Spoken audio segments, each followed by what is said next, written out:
Hello my dear students. Last class we learned about photosynthesis. We learned what is photosynthesis, who coined the term photosynthesis. Next we learned what is the source of oxygen which produced in photosynthesis. Next from where plant get carbon dioxide and water for photosynthesis, etc. And today we will discuss about experiment on photosynthesis. Already lots of experiments are done on photosynthesis, and also you already also learn or done some activities about photosynthesis, like sunlight is required for photosynthesis, chlorophyll is present in plant, carbon dioxide is essential for photosynthesis, etc. These activities are done or learned in high school level. Now we discuss some experiment and their results which are done by different scientists about photosynthesis. That means simply today we will discuss about early experiment of photosynthesis. So today we will discuss early experiment of photosynthesis.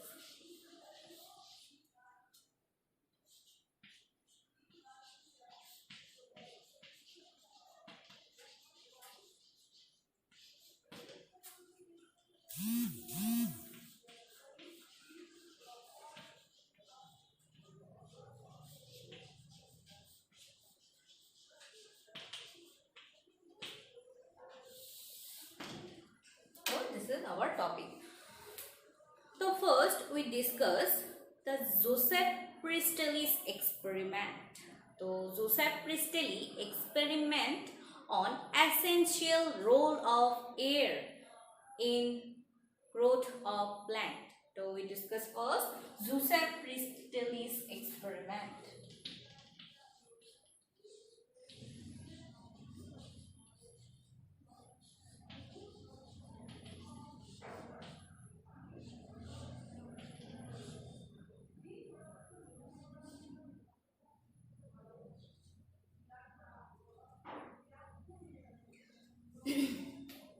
So this Joseph Priestley experiment on essential role of air in growth of plant.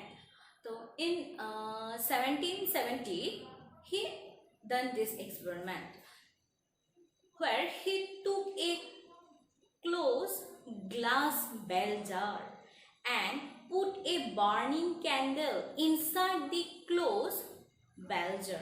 That means like this. He took a closed bell jar, glass bell jar, and put a burning candle inside the closed bell jar. Inside it.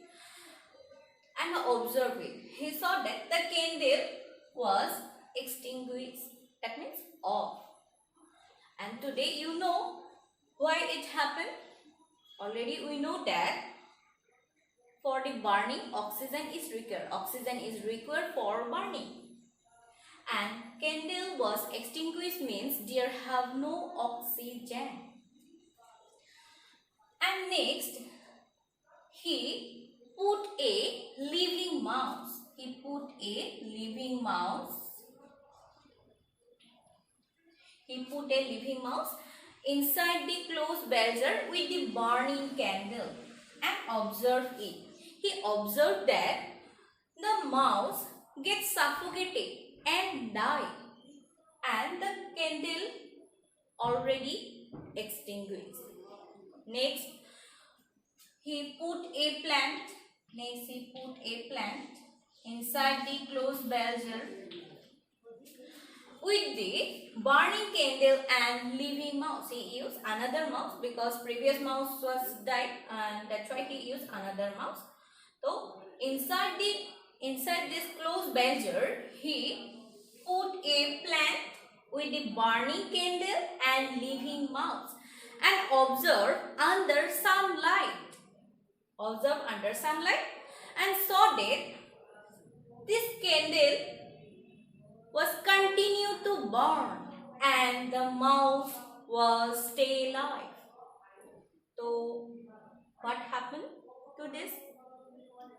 So we know that this plant perform photosynthesis and produce oxygen, and this oxygen use or help to burning the candle and help the mouse to breathing. Okay, that's why this candle was continued to burning and mouse was still alive. So through this Joseph Priestley's experiment, we can explain that plant absorb carbon dioxide and perform photosynthesis and produce oxygen, and this oxygen helps to burning continue the candle and leaving the mouse. Okay, this is the Joseph Priestley's experiment. So through his experiment we know that oxygen is produced by green plant. Okay, next we discuss John Ingenhouth's experiment.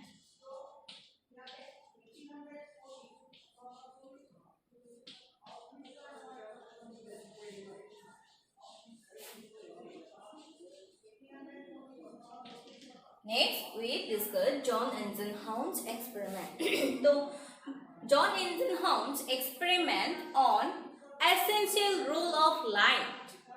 He experiment on essential role of light. Okay.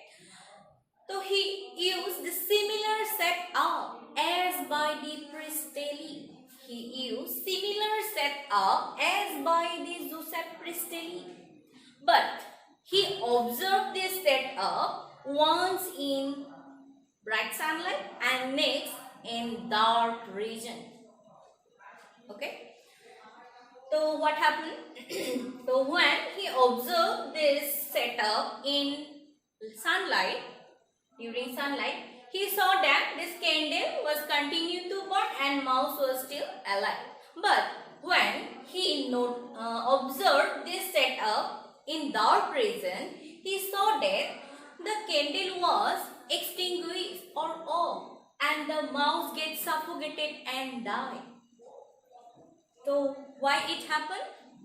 Because during when the setup placed in sunlight, the plant perform photosynthesis.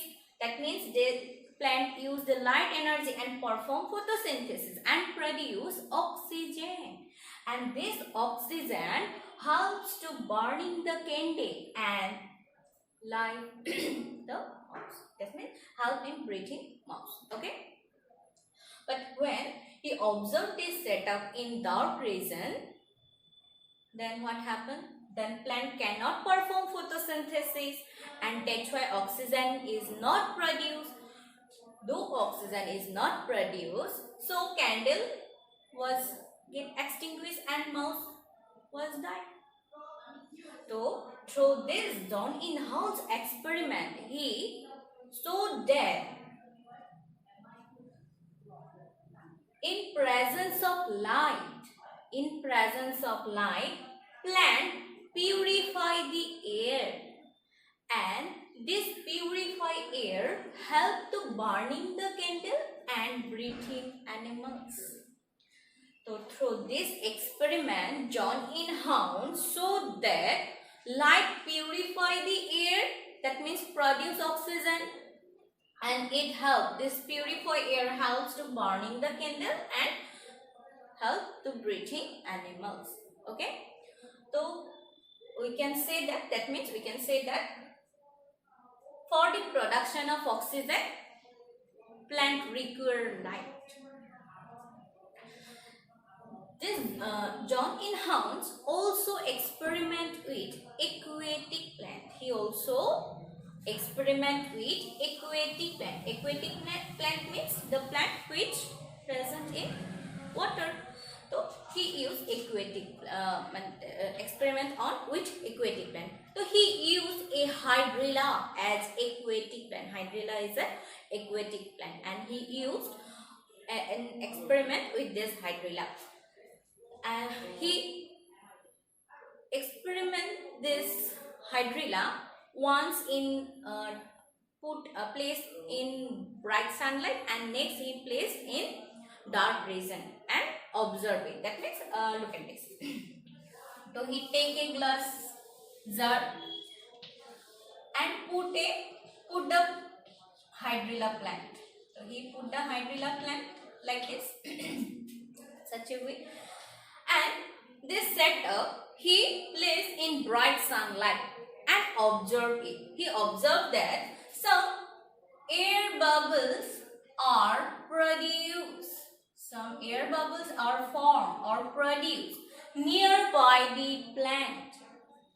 When this setup placed in bright sunlight, he observed that some air bubbles are produced. Some air bubbles are produced nearby the green part of the plant.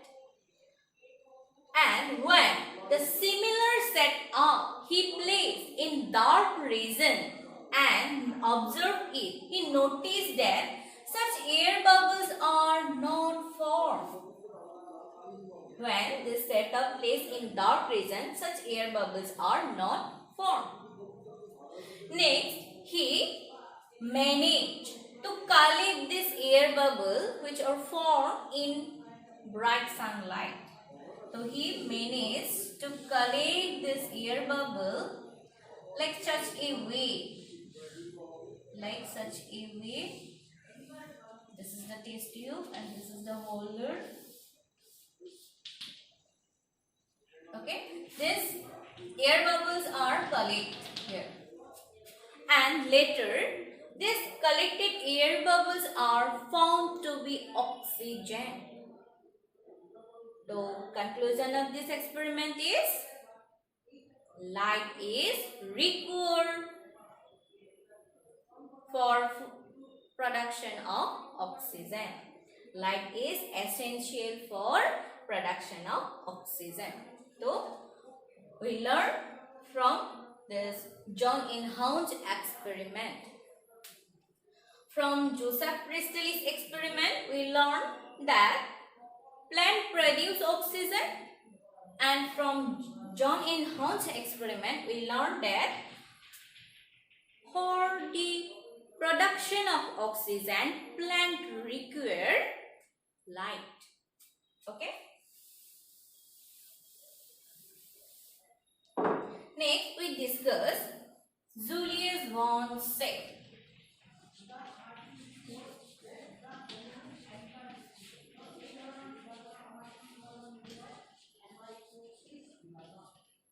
Julius von Schick. So, Julius von Schick, in 1854, Julius von Schick showed that or experimentally proved that green part of plant produce glucose. Glucose is produced by green part of plant, and usually they are stored as stars. And later Julius von Schick showed that some green substance of plant, the green substance of plants today which are known as chlorophyll, are found inside some special bodies today which are known as chloroplasts. That means Julius von Schick showed that chlorophylls are found or located inside the chloroplast. Chlorophylls are located inside the chloroplast. So, this come from Julius von Schick. Next, we discuss T.W. Engelmann's experiment.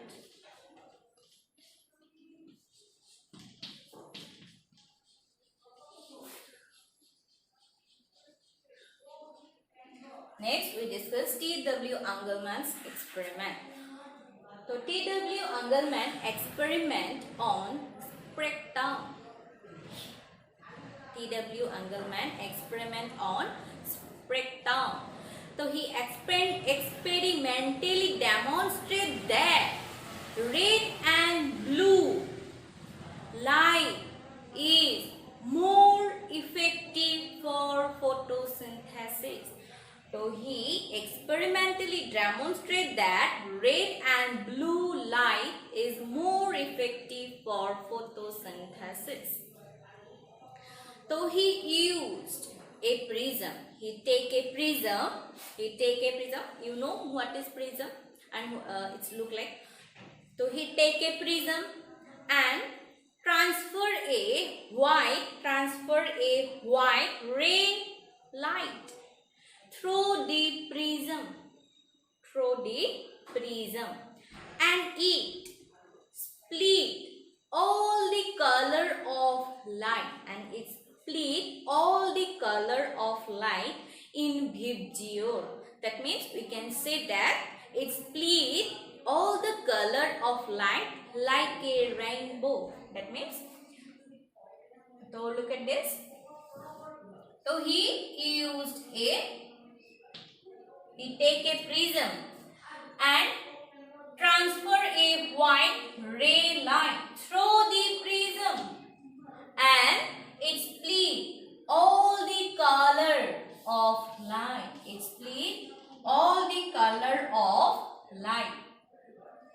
And it split like a Vibgyor. That means we can say that they split all the color of light like a rainbow. Okay. So he take a prism, transfer a white ray light through the prism, and it split all the color of light as a rainbow. Okay. Already you know that this different light have different wavelength. Next, he placed or put a plant nearby the prism. So this plant is Cladophora. He used a green algae named as Cladophora nearby the prism. Okay. And he also put some bacteria, aerobic bacteria. He put a aerobic bacteria to this setup. Okay. He put aerobic bacteria on his setup and he observed it. Okay. Next he observed that. He noticed that these aerobic bacteria are accumulated in large number. These aerobic bacteria are accumulated in large number near the red and blue light part of the plant. Near the red and blue light part of the plant. So he noticed that these aerobic bacteria are accumulated in large number near the red and blue light part of the plant. So what happened? This plant Cladophora, this is the green algae. This plant Cladophora perform photosynthesis in presence of this light. This plant Cladophora perform photosynthesis in presence of this light. Okay, and produce oxygen. Though these bacteria are aerobic bacteria. Aerobic bacteria means oxygen dependent bacteria. Though these bacteria are aerobic bacteria, that means they present where oxygen is present. Okay. So he noticed that these aerobic bacteria are accumulated near the red and blue light part of the plant. That means in this portion means red and blue light portion nearby the plant is this portion have more oxygen.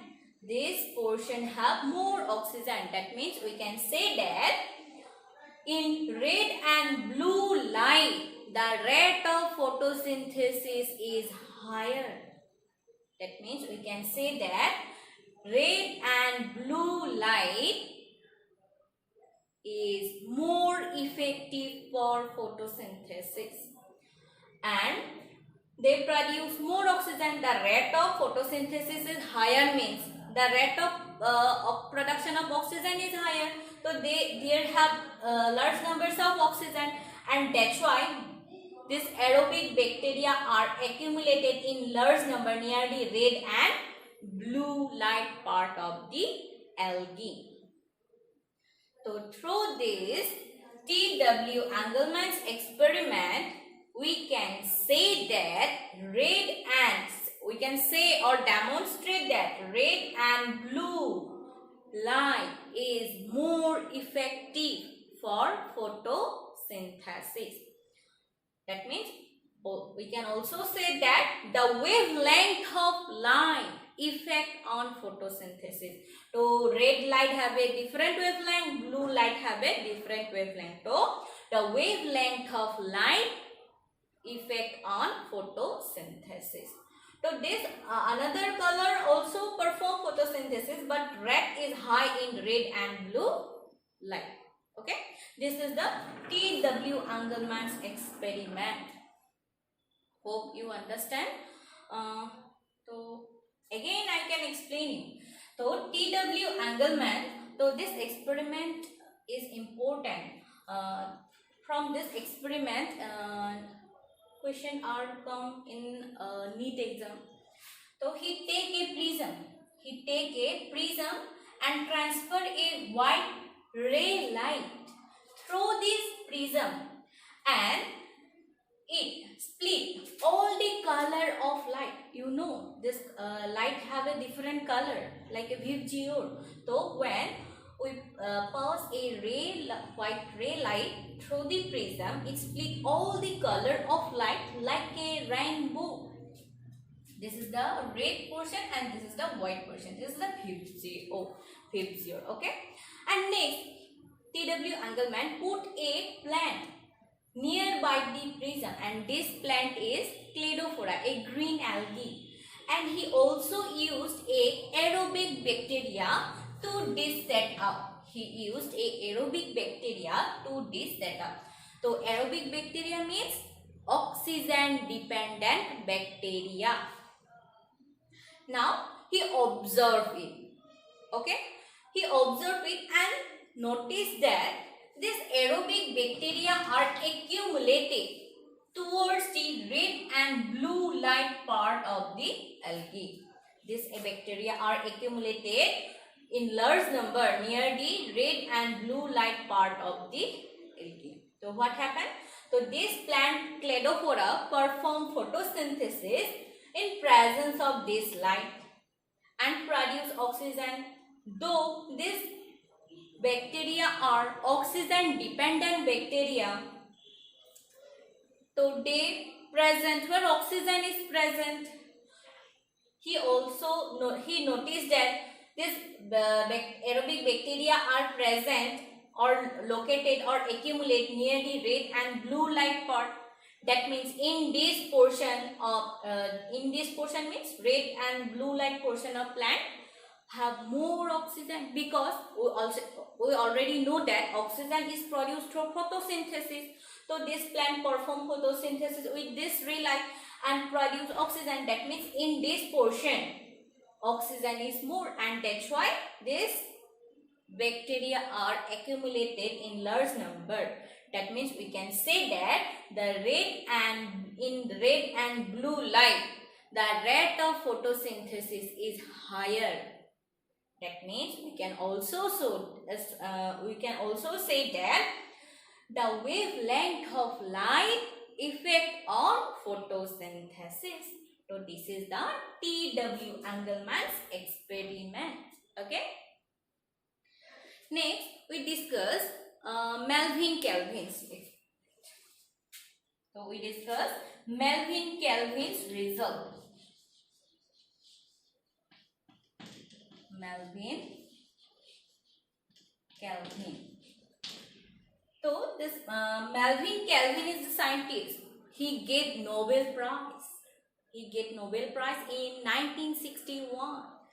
Melvin-Calvin discovered the carbon assimilation pathway of photosynthesis. Melvin-Calvin discovered the carbon assimilation pathway of photosynthesis. And for this discovery, he gained Nobel Prize in 1961. And this carbon assimilation pathway is also known as Calvin cycle according to his name. Okay. And later he proposed that this green substance, that means chlorophyll, transfer electron, and as the result, that means as the result of transfer of electron, the light energy convert to chemical energy. So Melvin Calvin proposed that the chlorophyll transfer the electron, and as the result, the light energy convert to chemical energy. Next we discuss C.B. von Neil.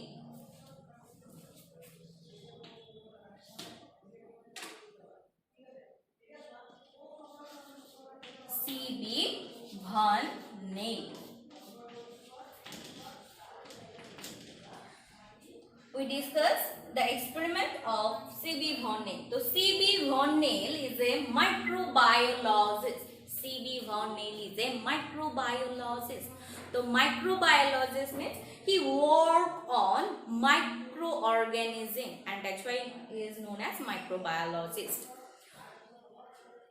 So C.B. von Neil first explained the bacterial photosynthesis. C.B. von Neil first explained the bacterial photosynthesis. That means bacteria can do photosynthesis. But that means bacteria can do photosynthesis. We know that bacteria have no chlorophyll. Then how possible? Then how they can perform photosynthesis? So bacteria have no chlorophyll, but some bacteria have chlorophyll-like substance. Bacteria have no chlorophyll, but some bacteria have chlorophyll-like substance, and this chlorophyll-like substance are known as bacteriochlorophyll.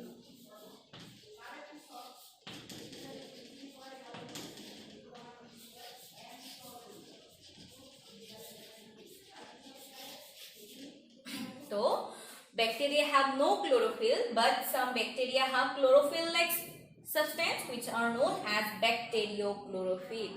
And through this bacteriochlorophyll, such bacteria perform photosynthesis. And this process of photosynthesis is known as bacterial photosynthesis or bacteriophotosynthesis. So, what is bacterial photosynthesis? This is an important question. What is bacterial photosynthesis or bacteriophotosynthesis? So, we know what is bacterial photosynthesis. So, bacteria have no chlorophyll, but some bacteria have chlorophyll-like substance and which are known as bacteriochlorophyll. And through this bacteriochlorophyll, such bacteria perform photosynthesis, and this process is called bacterial photosynthesis. So, some autotrophic bacteria green bacteria, purple sulfur bacteria, and some non-sulfur bacteria can do photosynthesis. Okay. So, this bacterial photosynthesis can express through equation. So, what is the equation of bacterial photosynthesis?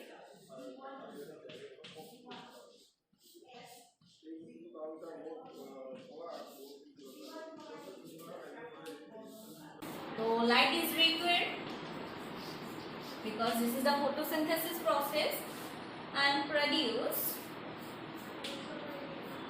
carbohydrate CH2O. This is the carbohydrate molecule, and H2O. This is the water molecule. Okay. So this is the standard equation of bacterial photosynthesis.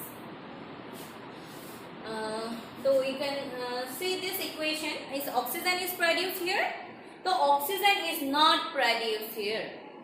So in bacterial photosynthesis, oxygen is not produced. Point to be noted. In bacterial photosynthesis, oxygen is not produced. So in green plants photosynthesis, oxygen is produced. So what is the source of this oxygen? So water is the source of this oxygen in green plants. Okay. So this water molecule break down or oxidize and form oxygen. So simply we can say that this water is the hydrogen donor in green plant photosynthesis. Okay. Water is the hydrogen donor in green plant photosynthesis. So what is hydrogen donor? Next classes we explain about hydrogen donor and its importance. So simply you remember that. So water is the source of oxygen during green plants photosynthesis. In bacterial photosynthesis, hydrogen donor is H2S. In bacterial photosynthesis, hydrogen donor is H2S instead of water. In green plant photosynthesis, water is the hydrogen donor, and in bacterial photosynthesis, hydrogen sulfate is the hydrogen donor. And this hydrogen sulfate break down and release sulfur. Okay. So green bacteria, purple sulfur bacteria perform photosynthesis and they cannot produce oxygen. So look at this. This is A. What is the meaning of A? A means A may be oxygen or it may be sulfur. A may be oxygen or A may be sulfur. That means it's like a match. In match, if a number is unknown, then we taken as a supposed to be A. So here A is the supposed to be A. A means it may be oxygen, it may be sulfur, or it may be different. Okay. Now that means this is the hydrogen donor. In this reaction, this is the hydrogen donor. So depend on hydrogen donor, it is formed. That means depend on hydrogen donor, oxygen is produced or oxygen is not produced. If the hydrogen donor is water, then oxygen is produced. That means in green plant photosynthesis, the hydrogen donor is water and that's why oxygen is produced. But in bacterial photosynthesis, hydrogen donor is H2S, hydrogen sulfur, and that's why it is formed sulfur, right? And form sulfur, and this is the carbohydrate molecule and this is water molecule. Okay, so this is the standard equation of photosynthesis, bacterial photosynthesis. So these are the different experiments of the different scientists have done in photosynthesis. Okay. Oh yes, here have an important point to be noted. Photosynthesis is not a single reaction. Photosynthesis is not a single reaction. It is a combination of many reactions. It is a combination of many reactions. So photosynthesis is not a single reaction. It is a combination of many reactions. Point to be noted. So what we learned today? So we learned from Joseph Priestley's experiment that plant produce oxygen. From John Inhouse for the production of oxygen, plant require light. And from Julius Bonsack we learned what we learned? We learned yes, green part of plant produce glucose, and finally they are stored as starch. And chlorophylls are located inside the chloroplast. Next, from the T.W. Engelmann experiment, we can learn that the wavelength of light effect on photosynthesis. That means red and blue light is more effective for photosynthesis. And from Melvin-Calvin experiment, chlorophyll transfer electron, and as a result, light energy convert to a chemical energy. And from the CV bonding, we know that bacteria can also do photosynthesis. Okay, so this is our class for today. Okay, thank you.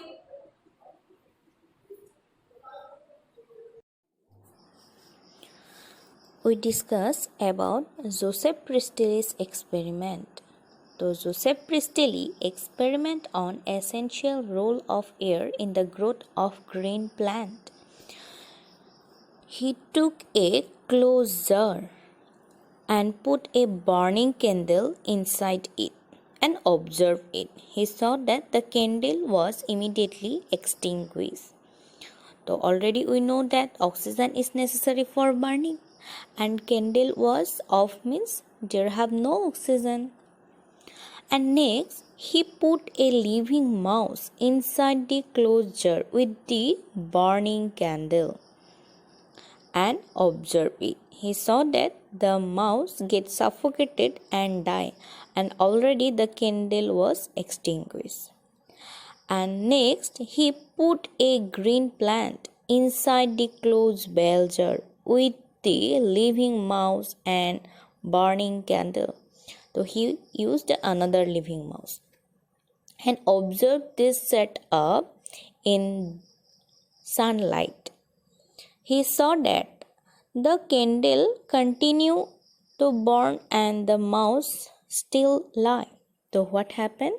This green plant perform photosynthesis and produce oxygen, and this oxygen used to burning the candle and help to breathing this mouse, and that's why the mouse was still alive and the candle was still burning.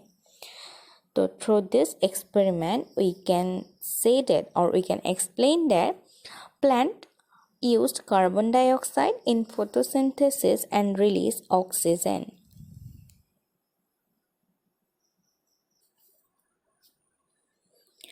Next, we discuss the experiment of John Inhouse. So John Inhouse experiment on essential role of light. So he experiment with the aquatic plant. So he used a hydrilla as an aquatic plant, and he observed this aquatic plant in bright sunlight. So similarly he took this a glass jar and put the aquatic plant inside it, and this set up place in bright sunlight, and noticed that, and he observed and noticed that some air bubbles are produced or formed nearby the plants, and he managed such a way to collect these air bubbles. And next, this same setup he placed in dark region and noticed that such air bubbles are not formed, and later these collected air bubbles are found to be oxygen. So this is the Joseph Priestley's experiment. This is the John Inhouse experiment on essential role of light. So through Joseph Priestley's experiment, we can say that plant produce oxygen, and through John Inhouse experiment, we can say that for the production of oxygen, plant require light. Now we discuss T.W. Engelmann's experiment. So T.W. Engelmann experiment on spectrum. He experimentally demonstrated that red and blue light are the most effective energy source for photosynthesis. So for this experiment, he took a prism and transfer a white ray light through the prism, and it split all the color of light in Vibgyor. That means as a result, all the color of light is split in like a rainbow. Next, he used a plant He used a green algae as a plant named as Cladophora near the rhizome. Next, he used a aerobic bacteria to this setup. He used a aerobic bacteria. Aerobic bacteria means oxygen dependent bacteria, and observed it. So he observed and noticed that this bacteria, aerobic bacteria, are accumulated in large number near the red and blue light part of the plant. He noticed that these aerobic bacteria are accumulated in large number near the red and blue light part of the plant. So what happened? The plant Cladophora perform photosynthesis in presence of this light and produce oxygen. Though bacteria are oxygen dependent bacteria, they present where oxygen is present. So he noticed that this aerobic bacteria present in red and blue light part of the plant in large number. That means in this portion means red light and blue light portion of the plant have more oxygen, and that's why this aerobic microorganisms or bacteria are present or accumulated in large number. Already we know that oxygen is produced through photosynthesis. That means in red and blue light, the rate of photosynthesis is higher. So that's why oxygen produce more, and that's why this aerobic bacteria are accumulated in large number near the red and blue light part of the plant. So this is the T.W. Engelmann's experiment. So through this experiment, we can say that the red and blue light is more effective for photosynthesis. The conclusion is that the wavelength of light effect on photosynthesis. The wavelength of light effect on photosynthesis. So already you know that this red or blue or yellow, this different light have different wavelength of light. So that's why we called as the wavelength of light effect on photosynthesis.